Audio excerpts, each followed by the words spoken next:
Everyone, मेरा नाम रश्मि सिंह है। आज हम basics of sketching and shading के बारे में बात करेंगे। मैं आपको स्केचिंग एंड शेडिंग के बेसिक्स बताऊंगी। Firstly, sketching and shading are fundamental skills in drawing that help create depth, texture and realistic in art. Sketching and shading fundamental skills हैं जो मस्ट रिक्वायर्ड होती हैं ड्राइंग में, जो हमें हेल्प करती हैं एक डेप्थ टेक्सचर क्रिएट करने में। Second, sketching basics. Sketching basics के अंदर हम कुछ सम पॉइंट्स के बारे में डिस्कस करेंगे। First, tools. टूल्स के अंदर भी हम डिस्कस करेंगे pencil, eraser and paper. Pencil different different grades की होती हैं जिनको हम यूज करते हैं स्केचिंग के लिए। डिफरेंट ग्रेड्स, दो तरह के ग्रेड्स होते हैं, H and B. H harder, B bold. जब आप एच ग्रेड की पेंसिल यूज करेंगे तो वो नंबर के साथ इंक्रीज होते होते लाइटर हो जाती है। जैसे कि आप यहाँ पर दे सकते हैं, एच सिंपल है, 2H हल्की light, 3H, 4H, 5H and 9H। देख सकते हैं आप यहाँ पर कितनी लाइट हो गई है। एच का नंबर जितना बढ़ता चला जाएगा, ये पेंसिल उतनी ही लाइट वर्क करती चली जाएगी। B bold. बी बोल्ड मतलब बी नंबर की जो पेंसिल होती है, इसमें जितना जितना नंबर बढ़ता चला जाएगा, ये उतनी ही हायर डार्क होती चली जाएगी। बी आप देख सकते हैं यहाँ पर सिंपल है, 2B, 3B, 4B, फिर 9XXB, कितनी डार्क हो गई है।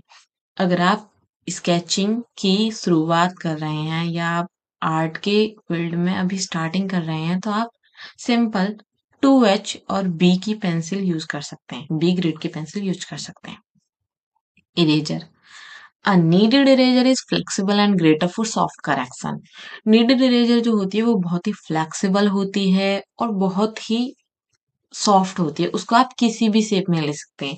जब भी आप स्केचिंग करेंगे, अगर हमें इनर डिटेलिंग पार्ट्स को इरेज करना है तो हम नीडेड इरेजर का यूज करते हैं ताकि वो स्मूथली इरेज कर दे और अदर कोई जो पार्ट है शेडिंग का, स्केचिंग का, वो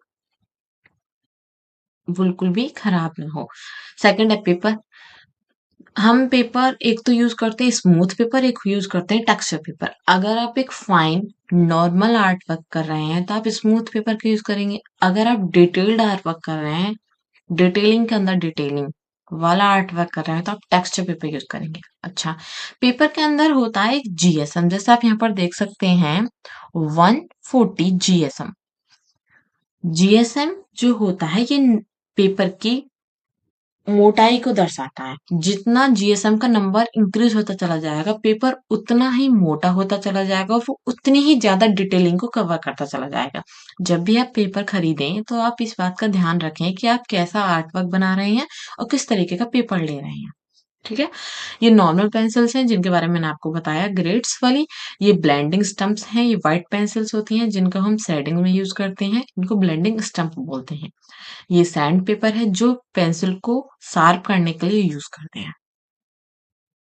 सेकंड है होल्ड योर पेंसिल। पेंसिल का पकड़ना ही सबसे ज्यादा रोल प्ले करता है हमारी आर्ट वर्क में। और पेंसिल हमें कैसे पकड़नी चाहिए? Holding your pencil correctly can make a big difference in your drawing. Here is how you can do it. Use your thumb and finger loosely. आप 2 फिंगर्स एंड थंब का use करेंगे, वो भी लूजली, पेंसिल को पकड़ने के लिए, ताकि आपके आर्ट फाइन बन सके। फर्स्ट स्टेप ये है।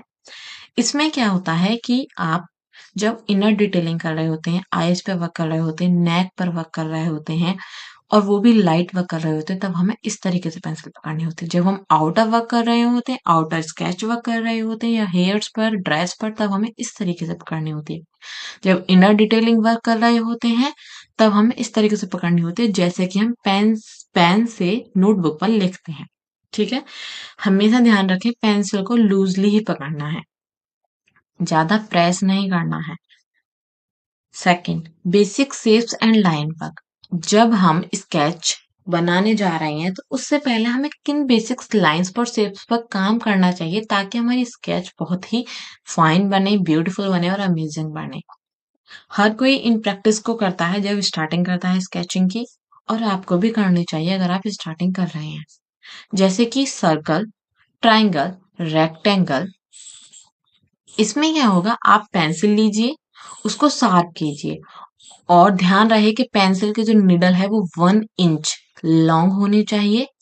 देन उसे सैंड पेपर पर रब कीजिए और वो फाइन हो जाएगी। देन प्रैक्टिस शुरू कीजिए शेप्स पर, लाइंस पर, और कोशिश करिए कि जो आपने पेंसिल पकड़ रखी हो वो लाइट पकड़ रखी हो और बिना पेंसिल को पेपर से उठाए कंप्लीट एक्सरसाइज करें। सर्कल बनाना, ट्राइंगल बनाना, रेक्टेंगल बनाना, आप यहाँ पर पढ़ भी सकते हैं। Start by sketching basic shape, circle, square, triangle to build object. For instance, a face can be broken into an oval with guideline for symmetry. Practice drawing straight lines, curve and circle without lifting the pencil. You can use light strokes for the initial sketch. Please don't press too hard. जब आप starting ही कर रहे हैं तो pencil को ज्यादा hard press नहीं करना, ठीक है। अब हम बात करेंगे शेडिंग की बेसिक्स पर। जो हमारी स्केचिंग है उसकी बेसिक्स जो उसमें 3 चीजें मस्ट हैं। फर्स्ट, आप टूल्स कौन से यूज कर रहे हैं, टूल्स में भी क्या क्या, पेंसिल कौन सी, इरेजर और पेपर। सेकंड, आप पेंसिल पकड़ किस तरीके से रहे हैं। थर्ड, आप किन शेप्स पर और लाइंस पर वर्क कर रहे हैं। देन हम आएंगे शेडिंग के अंदर। शेडिंग बहुत अच्छा रोल प्ले करती है हमारी आर्ट वर्क में, हमारी स्केचिंग में। शेडिंग के ऐड होने से हमारा जो स्केच है वो एक 3D लुक और रियल लुक देता है। Shading is adding light and darker area to your drawing to make it look 3D और रियल, ठीक है। शेडिंग करने के भी तरीके होते हैं जिनमें से हम फर्स्ट जानेंगे यहाँ पर। Know where the light comes from. सबसे पहले हम जानेंगे कि लाइट कहाँ से आ रही है। देखिए यहाँ पर एप्पल पे, सपोज करिए एप्पल हमारा स्केच है और अब हम इस पे ऑब्जर्व कर रहे हैं। ये लाइटिंग स्पॉट है जो ब्राइट हो रहा है, तो ये हाईलाइट है, हाईलाइट है। The part facing the light is brighter highlight. ये पार्ट जो हाईलाइट हो रहा है यहाँ पे क्योंकि लाइट ब्राइट हो रही है। और सबसे पहले हमने डिसाइड कर ही लिया किधर से आ रही है लाइट, इधर की तरफ से आ रही है। ये मेन स्पॉट दिख रहा है, इधर की तरफ से आ रही है, ये थोड़ा ज्यादा ब्राइट है, ठीक है। Second, the opposite side is darker. ये जो हमारे अपोजिट साइड है ये डार्क है, सो इसी को हम कहते हैं shadow. Third, gradually make the darker area, gradually make the dark area darker by layering. जब भी आप शेडिंग करें और डार्क करें एरिया को तो वो लेयर्स में डार्क करें। इसके बारे में हम नीचे पढ़ेंगे। Use simple techniques. कुछ टेक्निक्स हैं जिनका हम यूज करेंगे अपनी स्मूथली शेडिंग के लिए और लेयरिंग्स में करने के लिए। पहला है हैचिंग। हैचिंग होता है ये, फर्स्ट लेयर को कहेंगे हम हैचिंग, जिसमें हम लाइंस को ड्रॉ करते हैं क्लोजर।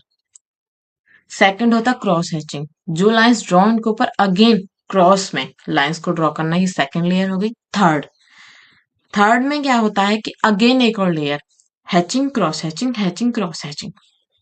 देन जब हमारा ये एक स्मूथ और फाइन शेडिंग आ गई है, अब इसमें हम यूज करेंगे ब्लेंडिंग का, ब्लेंडिंग स्टम्प। ब्लेंडिंग स्टम्प वो व्हाइट वाली पेंसिल जिनका हम शैडो को फाइन करने के लिए, स्मूथ करने के लिए यूज करते हैं।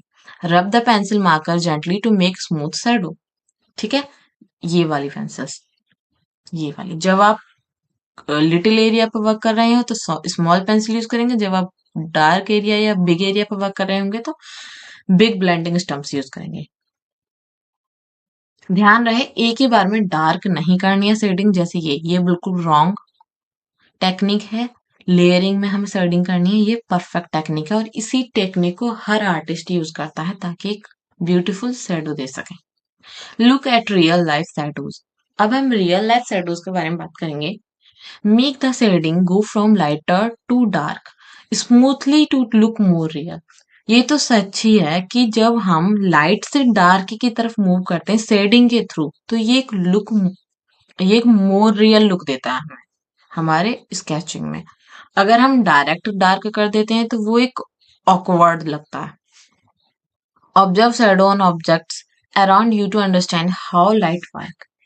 सबसे पहले अपने आसपास देखिए, जो भी ऑब्जेक्ट्स रखे हैं उन पर लाइट किस तरह पड़ रही है, उस लाइट के थ्रू जो शैडो बन रही है वो कैसी दिख रही है और वो शैडो क्या रोल प्ले कर रही है उस ऑब्जेक्ट के साथ। अगर वो शैडो ना होती तो वो ऑब्जेक्ट कैसा दिखता, और वो जब शैडो उस पर बन रही है तो वो ऑब्जेक्ट कैसा दिख रहा है।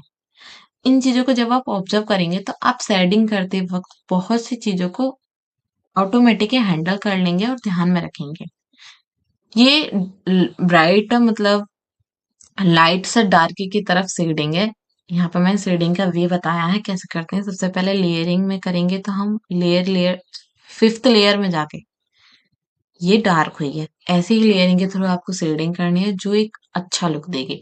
With this basics your drawing will look more alive और realistic.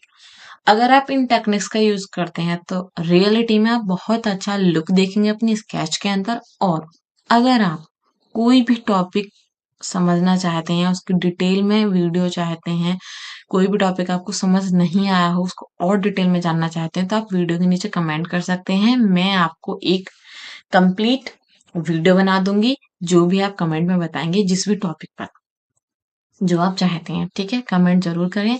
Thank you so much.